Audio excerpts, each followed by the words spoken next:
একটা সময়ের কথা, এক সবুজ শান্ত বনের পাশে একটা ছোট্ট পুকুর ছিল। সেই পুকুরেই থাকতো এক আলসেমি কচ্ছপ। তার নাম ছিল টিমু। টিমু সারা দিন শুধু একটাই কাজ করত, ঘুম। সকালবেলা সূর্য উঠলে অন্য প্রাণীরা কাজ শুরু করত, আর টিমু তখন হাই তুলে বলতো, এই রকম সুন্দর রোদে কাজ করব নাকি, ঘুমাই একটু। অন্যদিকে পুকুরের ধারে একদল পিঁপড়ে থাকত। তারা সারাক্ষণ ব্যস্ত, কখনো খাবার কুড়োচ্ছে, কখনো বাসা বানাচ্ছে, কখনো খাবার জমাচ্ছে। একদিন টিমু তাদের দেখে বলল, এই এই, তোমরা সারাদিন কাজ করো কেন বলো তো? জীবনটা উপভোগ করো। সূর্য আছে, হাওয়া আছে, ঘুম আছে, আর কি লাগে? একটা ছোট পিঁপড়ে হেসে বলল, বন্ধু, এখন রোদ আছে ঠিকই, কিন্তু কিছুদিন পরেই বর্ষাকাল আসবে। তখন খাবার পাওয়া কঠিন হবে। আমরা তাই আগেভাগেই খাবার জমাচ্ছি।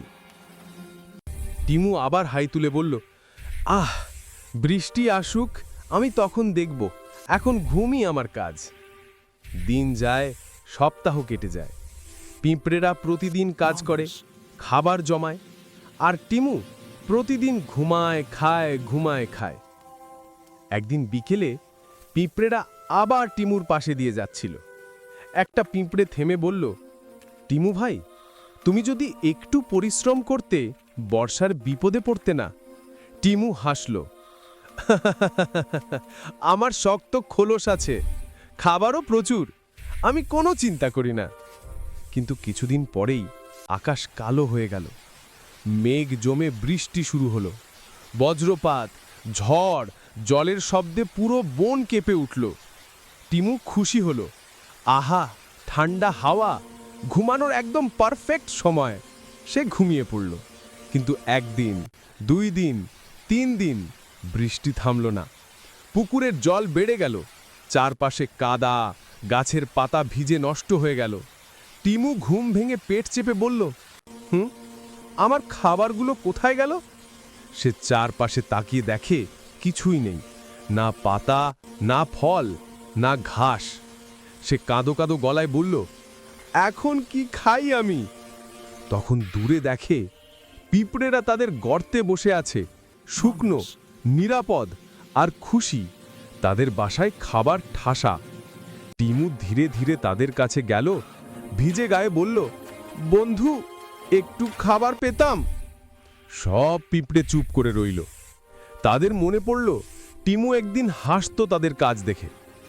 এখন তারা কি করবে? সাহায্য করবে নাকি ছেড়ে দেবে? টিমু নিচু গলায় বলল, আমি ভুল করেছি, এখন বুঝেছি তোমরা ঠিক ছিলে। কিন্তু পিঁপড়েরা কি তাকে ক্ষমা করবে? সে কি এবার বদলাবে? সত্যি? পরের দিন সকালে বৃষ্টির পর বনটা একটু শান্ত। কচ্ছপ টিমু পিঁপড়েদের বাসার সামনে বসে কাঁদছিল।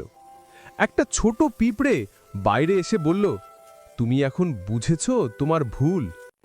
টিমু মাথা নিচু করে বলল, হ্যাঁ, আমি ভেবেছিলাম ঘুমই জীবন, কিন্তু এখন ক্ষুধা আর একাকিত্বই পেয়েছি।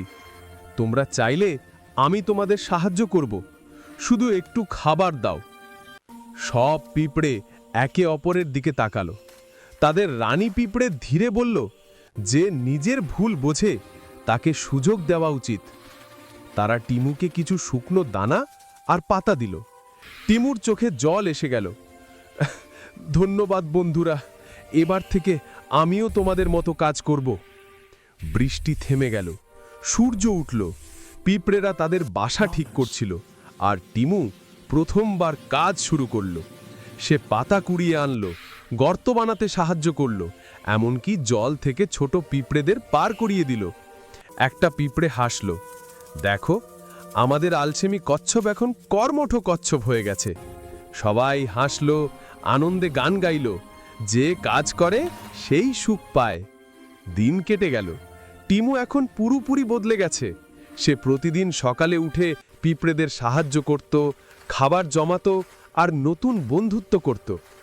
একদিন ছোট পিঁপড়ে বলল, টিমু ভাই, এখন তুমি আমাদের দলের অংশ।